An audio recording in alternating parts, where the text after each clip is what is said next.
ಕೂಡ ಅಭಿಮಾನಿಗಳ ಪಾಲಿಗೆ ಇದು ಖುಷಿಯ ವಿಚಾರ. ದಶಕಗಳ ಹೋರಾಟ ಸರ್, ಯಾವತ್ತೂ ಸಿಗಬೇಕಿತ್ತು ವಿಷ್ಣುವರ್ಧನ್ ಅವರಿಗೆ, ಬಟ್ 2025ರಲ್ಲಿ ಸಿಕ್ತು. ಇದು ತುಂಬಾ ಲೇಟ್ ಆಯ್ತಂತ ಅನಿಸ್ತಾ ಇಲ್ವಾ ಸರ್ ನಿಮಗೆ? ಖಂಡಿತವಾಗಿ ಸರ್, ಅದು ನನ್ನೊಬ್ಬರಿಗಲ್ಲ, ರಾಜ್ಯದ ಜನತೆ ಗೊತ್ತು, ಸರ್ಕಾರಕ್ಕೆ ಗೊತ್ತು, ಕುಟುಂಬಕ್ಕೆ ಗೊತ್ತು, ಪ್ರತಿಯೊಬ್ಬರಿಗೂ ಗೊತ್ತು.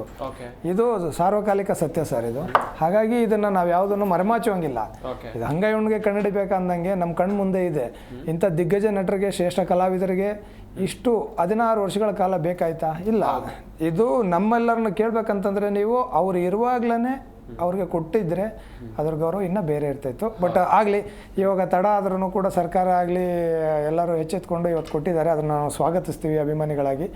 ಹಾಗಾಗಿ ನಾವು ಕರ್ನಾಟಕ ಸರ್ಕಾರಕ್ಕೆ ಮತ್ತು ನಮ್ಮನ್ನು ಇವತ್ತು ಜೊತೆಗೂಡ್ಕೊಂಡಿರೋಂಥ ನಮ್ಮ ವಿಷ್ಣು ಸರ್ ಕುಟುಂಬ, ಭಾರತೀಯಮ್ಮನವ್ರಿಗೆ, ಅನಿರುದ್ಧ್ ಸರ್ಗೆ ಈ ಮೂಲಕ, ಮತ್ತು ಸಂಪುಟ ಸಭೆ ಎಲ್ಲಿ ಯಾರು ಮಾತಾಡಿದ್ರು ಮಂತ್ರಿಮಂಡಲಕ್ಕೆ ಸಂಪೂರ್ಣವಾಗಿ ನಾವು ವಿಷ್ಣುವರ್ಧನ್ ಅಭಿಮಾನಿಗಳ ಪರವಾಗಿ ಹೃತ್ಪೂರ್ವಕ ಧನ್ಯವಾದಗಳನ್ನ ಅರ್ಪಿಸ್ತೀವಿ ಸರ್. ಮೊದಲನೇದಾಗಿ ಓಕೆ ಸರ್, ಇನ್ನೊಂದು ವಿಚಾರ ಅಂತ ಹೇಳಿದ್ರೆ ಸರ್, ಈಗ ನಾವು ಸಾಕಷ್ಟು ನಟ ನಟಿಯರನ್ನು ನೋಡಿದ್ದೀವಿ, ಬಟ್ ಅವರಿಗೆಲ್ರಿಗೂ ಕೂಡ ಬೇರೆ ಬೇರೆ ಗೌರವಗಳು ಸಿಗುತ್ತೆ. ಆದರೆ ವಿಷ್ಣುವರ್ಧನ್ ಅವರನ್ನ ತಗೊಂಡಾಗ, ವಿಷ್ಣುವರ್ಧನ್ ಅವರ ಹೆಸರು ಬಂದಾಗ ಸಾಕಷ್ಟು ವಿಚಾರಗಳಲ್ಲಿ ನಾವು ತಾರತಮ್ಯವನ್ನು ನೋಡಿದ್ದೀವಿ. ಚಿತ್ರರಂಗ ಆಗಿರ್ಬೋದು, ಸರ್ಕಾರದ ವತಿಯಿಂದ ಆಗಿರಬಹುದು, ಅಥವಾ ಬೇರೆ ಬೇರೆ ವಲಯಗಳಲ್ಲಿ. ಯಾಕೆ ಸರ್ ಹಿಂಗೆ ಅಂತೇಳಿ?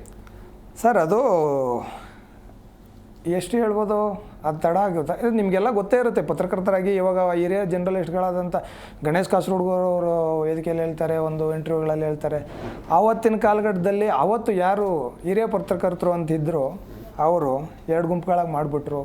ಅವತ್ತಿಂದನೇ ವಿಷ್ಣುವರ್ಧನ್ ಅವರು ತಾವು ಮಾಡದೇ ಇರೋ ತಪ್ಪುಗಳಿಗೆಲ್ಲ ಅವರು ಹೆಗಲು ಕೊಟ್ಕೊಂಡು ಬಂದಿದ್ದಾಯಿತು.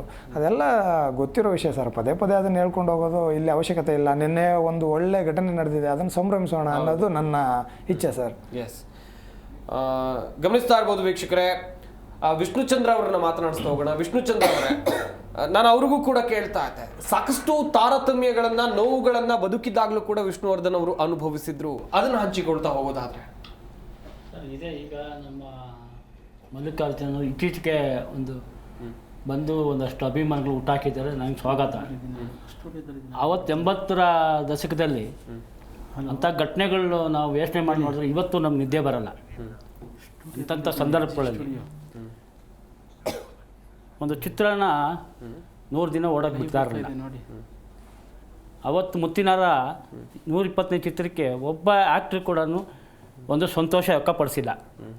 ಒಂದು 100ನೇ ಚಿತ್ರಕ್ಕೂ ಒಬ್ಬ ಚಿತ್ರನಟರು ವ್ಯಕ್ತಪಡಿಸಿದಾಗ ಭಯ. ಆಮೇಲೆ ಏನಾಯಿತು, ಮೋಜಿಗರ ಸೊಗಸುಗಾರ ಅಂತೇಳಿ 105ನೇ ಚಿತ್ರಕ್ಕೂ ಯಾರೂ ವ್ಯಕ್ತಪಡಿಸಿಲ್ಲ.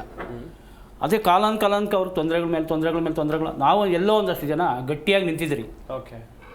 ಗಟ್ಟಿಯಾಗಿ ನಿಲ್ಲಬೇಕಾದ್ರೆ, ಒಂದು ಸಂಘರ್ಷ ಶೂಟಿಂಗ್ ನಡಿಬೇಕಾದ್ರೆ ವಿಷ್ಣು ಸರ್ ಅಣ್ಣ ಈ ರೀತಿ ಎಲ್ಲ ಆಗುತ್ತೆ, ಒಂದು 10 ಜನ ನಾವು ಒಂದು ಸಂಘ ಅನ್ನೋದು ಇದ್ದರೆ ಎದುರಾಳಿಗಳಿಗೆ ಭಯ ಬೀಳ್ತಾರೆ ಅಂತ, ಸಂಘ ಬೇಡ ಅಭಿಮಾನ ಬೆಳೀಲಿ ಅಂದರು.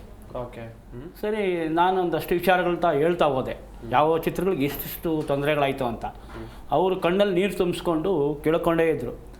ಆಮೇಲೆ ಆಯಿತು, ನನಗೊಂದು ತಿಂಗಳು ಟೈಮ್ ಕೊಡು, ನಿನ್ನ ಮನೆಗೆ ಒಂದು ಕಾರ್ಡ್ ಬರುತ್ತೆ ಅಂತೇಳಿ ಅದೇ ರೀತಿ ಅವ್ರು ಮಾತು ಕೊಟ್ಟು ನನಗೆ ಒಂದು ಕಾರ್ಡ್ ಬಂತು ನನಗೆ. ಅವಾಗೆ ವಿಷ್ಣು ಸೇನಾ ಸಮಿತಿ ಪ್ರಾರಂಭ ಮಾಡಿದ್ದು. ನಾವು ಒಂದಷ್ಟು ಅವ್ರ ಹೆಸರು ಹೇಳ್ಬೇಡ ಅಂತ ಹೇಳ್ಬಿಡ್ತಾರೆ ಒಬ್ಬರು ಅಳಬರು. ನನ್ನ ಹೆಸರನ್ನೆಲ್ಲಿ ನೀನು ಪ್ರಸಪ್ಪ ಮಾಡಬೇಡ, ಅದು ನೀನು ಅದರ ಅರ್ಧ ಭಾಗ ಇದೆಯಾ, ನೀನು ಹೇಳ್ಕೋಬೇಕು, ನಾನು ಸಂತೋಷ ಅಂತ ಹೇಳಿದ್ದಾರೆ. ಅದ್ರ ಭಾಳ ನಾನು ರಕ್ತಗಳು, ಕಣ್ಣುಗುಡ್ಡು, ತಲೆಬುರ್ರೆ ಏಟುಗಳು, ಮುತ್ತಿನಾರಾಗಿ 101 ಜನ ಬೋಡಿ ಹೊಡ್ಕೊಂಡು ರಿಯಲ್ ಕಲ್ಲೆತ್ಕೊಂಡು ಯಾರನ್ನು ಹೊಡ್ಕೊಂಡು ರಕ್ತ ಸುರಿಸ್ಕೊಂಡು ಬರೋದು ಯಾರಾದ್ರೂ ಜೀವನದಲ್ಲಿ ಅಭಿಮಾನಿ ಇದ್ದಾರಾ? ಮೈಸೂರಿಂದ ನಡ್ಕೊಂಬಂದೆ ಎಲ್ಲ. ಇಲ್ಲ, ಇವತ್ತೊಂದು ಸ್ಟಾರ್ ರೆಡಿ ಮಾಡಿದೆ ಸಂತೋಷ್ ಥಿಯೇಟರ್ ಹತ್ರ. ಯಾವುದೋ ಒಂದು ವಿರೋಧಿ ಗುಂಪು ಬಂದು ಎಲ್ಲ ಹೊಡೆದು ನೋಡ್ತಾವ್ರೆ, ಕಣ್ಣಲ್ಲಿ ರಕ್ತ ಬರ್ತೈತೆ, ನನಗೆ ನೀರು ಸುರಿತೈತೆ, ಹೊಡಿತವ್ರೆ. ನಮ್ಮ ಕೈಲಿ ಏನು ಮಾಡೋಕ್ಕಾಗಿಲ್ಲ. ಆವಾಗ ಎಲ್ಲಿ ಮಾಜೆಸ್ಟಿಕ್ ಥಿಯೇಟ್ರ್ ಹಿಂದೆಗಡೆ ಒಂದಷ್ಟು ರಿಪೀಸ್ಗಳಿತ್ತು. ತಗೊಂಬಂದು ಅಟ್ಟಿಸ್ಕೊಂಡು ಓಡಿದ್ರೆ ಅಲ್ಲಿಗೂ ಸ್ಟಾರ್ಗಳೆಲ್ಲ ಹೊಡೆದು ಬಿಸಾಕಿದ್ರು. ಅಲ್ಲೊಂದು 4-5 ಸ್ಟಾರ್ ಇತ್ತು. ಪಾಪ ಯಾರೋ ಒಂದು ಹುಡುಗ, ಕುಮಾರ ಅಂತ ಹುಡುಗ ಇದ್ದ,